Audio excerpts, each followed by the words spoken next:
আসসালামু আলাইকুম। অটোক্যাড 2026 বাংলাদেশের ট্রেনিং কোর্সে আপনাদের স্বাগতম। আমরা এই পর্বে আগের মতন আপনার লেকচার 1 এর যে ফাইলটি ব্যবহার করছিলাম সেই ফাইলটি মডেল ট্যাবে আছি এবং আমাদের ড্রয়িং এ পুরো প্লেন জুম করে দেখা যাচ্ছে। তো আমরা শিখব কিভাবে আপনার মাউস দিয়ে ড্রয়িং এর ভেতর নেভিগেট করা যায় এবং মাউসের সেটিং গুলো কিভাবে কাজ করে। এগুলো অটোক্যাড এর জন্য খুব গুরুত্বপূর্ণ, বিশেষ করে মাউসের সেটিং। আমি আগের পর্বে দেখিয়েছি কিভাবে জুম এবং প্যান করতে হয়। মাউসের ক্রসহেয়ারটি যেখানেই রাখি না কেন, তারপর মাউসের হুইল যদি আপনার নিচের দিকে ঘোরে তাহলে কিন্তু জুম আউট হবে, আর যদি সামনের দিকে ঘোরে জুম ইন হবে। আর মাউসের হুইলটা যখন আমরা চেপে ধরবো তখন হচ্ছে প্যান আইকনটি টিপ হবে, এরপর ড্রয়িংকে যেদিকে ইচ্ছা সেদিকে নাড়ানো যাবে।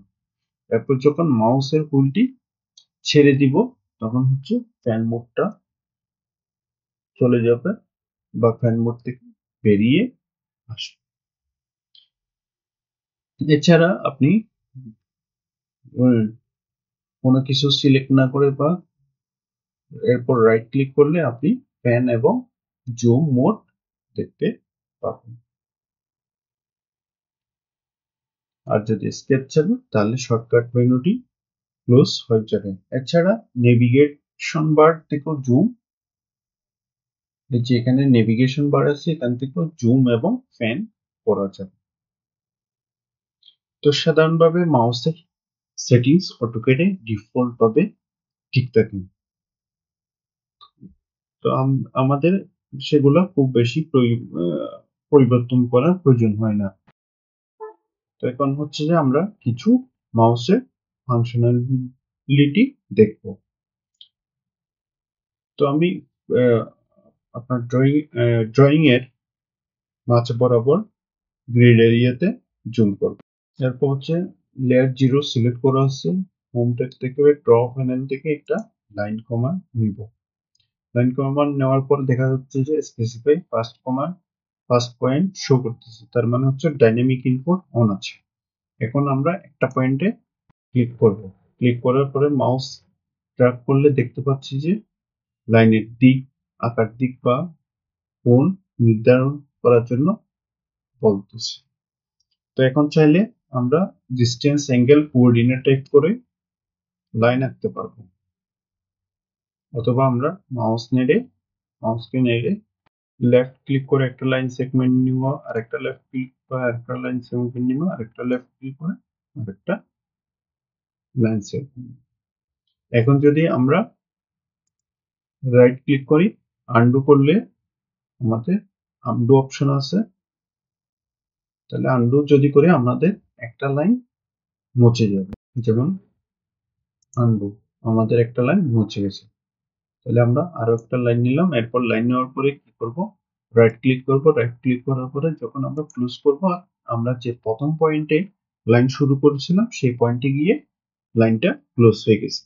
এখন যদি আমরা আবার লাইন কমান্ড নিই, লাইন কমান্ড নেওয়ার পরে এখানে একটা লাইন সেগমেন্ট নিই, লাইন সেগমেন্ট, লাইন সেগমেন্ট, আরেকটা লাইন সেগমেন্ট।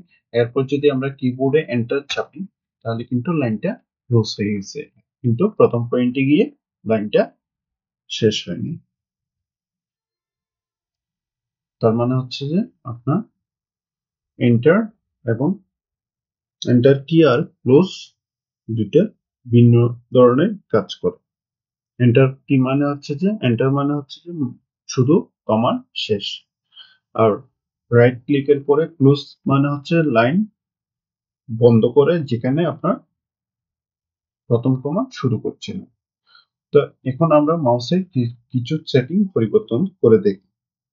তো কোনো কিছু সিলেক্ট না থাকা অবস্থায় রাইট ক্লিক করব, রাইট ক্লিক থেকে অপশনে যাব, তারপর হচ্ছে যে এখান থেকে আপনার অপশন ডায়লগ বক্সের ট্যাব থেকে আপনার ইউজার প্রিফারেন্স এই ট্যাবে থাকবে। সেখান থেকে আমাদের দেখা যাচ্ছে যে উইন্ডো স্ট্যান্ডার্ড বিহেভিয়ারে ডাবল ক্লিক এডিটিং অপশন চালু আছে আর shortcut menu in drawing area চালু আছে। এখানে আমরা রাইট ক্লিক কাস্টমাইজেশন দেখতে পাচ্ছি এবং রাইট ক্লিক কাস্টমাইজেশনে ক্লিক করে সেটা খুলবো। খোলার পরে আমরা এখানে সাধারণভাবে default mode, edit mode, command mode এগুলা চালু থাকে। এগুলো আমরা কোনো কিছু পরিবর্তন করব না, আমরা শুধু turn on sensitivity right click এটা অ্যাক্টিভ করব।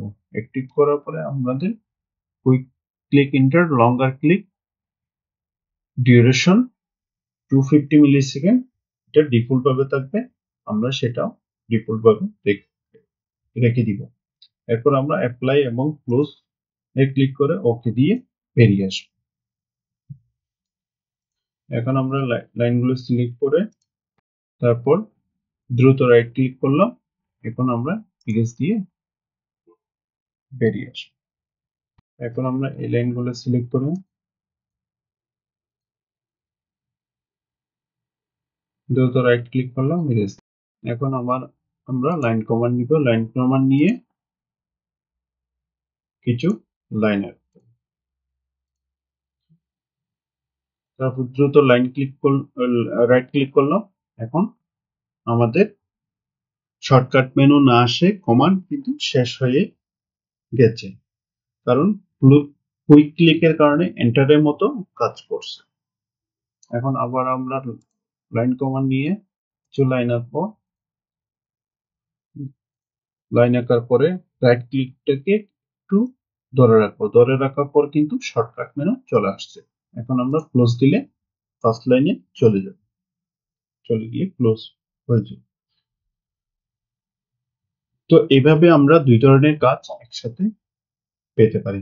আমরা একটা ছোট ক্লিক এন্টার মতো হিসেবে কাজ করে, আর যদি একটু বেশি সময় ধরে ক্লিক করি তাহলে কিন্তু শর্টকাট মেনু আসবে। তো আমরা যদি এই সেটিং পরিবর্তন করতে চাই তাহলে কোনো কিছু সিলেক্ট না থাকা অবস্থায় রাইট ক্লিকটাকে একটু কিছুক্ষণ চেপে ধরতে হবে। চেপে ধরার পরে আমাদের শর্টকাট মেনু দেখা যাবে। এখান থেকে আমরা অপশনে যাব, অপশন থেকে অপশন ডায়লগ বক্স আসার পরে ইউজার প্রিফারেন্স, এরপর রাইট ক্লিক কাস্টমাইজেশন এটাতে ক্লিক করব। এরপর turn on sensitivity right click এটা অফ করে দিব। অফ করে দেওয়ার পরে আমাদের ডিফল্ট মোড বা এডিট মোড আদার মোড গুলো অ্যাক্টিভ হয়ে গেছে। তারপর অ্যাপ্লাই এন্ড ক্লোজ ওকে দিয়ে বেরিয়ে আসবে। তো আজকে আমরা শিখলাম অটোক্যাডে মাউস দিয়ে কিভাবে zoom, pan, draw, undo, close ইত্যাদি করা যায়, মাউসের রাইট ক্লিক কাস্টমাইজেশন কিভাবে কাজ করে। ধন্যবাদ সবাইকে। সালাম।